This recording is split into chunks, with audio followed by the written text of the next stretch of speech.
The federal government of Nigeria should have increased Waec from 50,000 to 250,000, if you ask me. Because there is absolutely nowhere in the world where examination is cheap. We should stop sentiment. See, I like when we want to argue. Come with facts and figures. Don't use emotions, don't use sentiment. Where in the world have you found that education is cheap? The places where you see that they are giving free education, some people are the ones ensuring that that free education is sustained. I get it that Tinubu government, a lot of people have problem with Tinubu government. I am not here to come and battle government or no government, because I have learned that I will not involve myself in any political nonsense, because we cannot keep on using politics all the time to bring up arguments. If you've ever registered for IELTS, IGs or SATs, you would know that these things are not cheap. They are not cheap anywhere in the world. My sister, at first I thought you were being sarcastic until you started mentioning IELTS and SAT and then started comparing them to common entrance, Waec and all that. There's something I need us to quickly get out of the way before I argue with you with facts. First, IELTS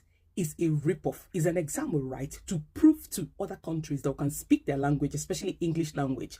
Which government is meant to fight it? Our government, because if our education system is taught in English, I don't see any reason why we have to write that exams. When I finished my first master's in 2007, around 2009, when I wanted to continue my education, another university insisted that I write that IELTS, but I used the lawyer to fight them, because I see no reason why I should study in English and then a government rip me of my hard-earned money in the name that I need to prove to them that I can speak English. That's not the way you prove that you can speak English. Spoken words is how you prove that you can speak English. Now, that aside, sis, let's start with percentage of national budgets to education. UNESCO says every country should allocate 14 to 20% of national budget to education.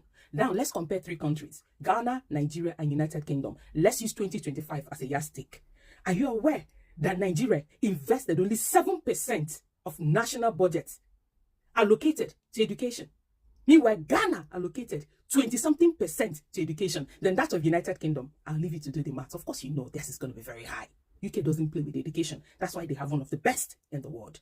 You cannot go about to increase when you've not given your citizens the basics they need to now follow up with the increment, or to accept the increment, or to see the value in what you've provided, then accept the increment. Now, let's move aside from that one and move to investment per student.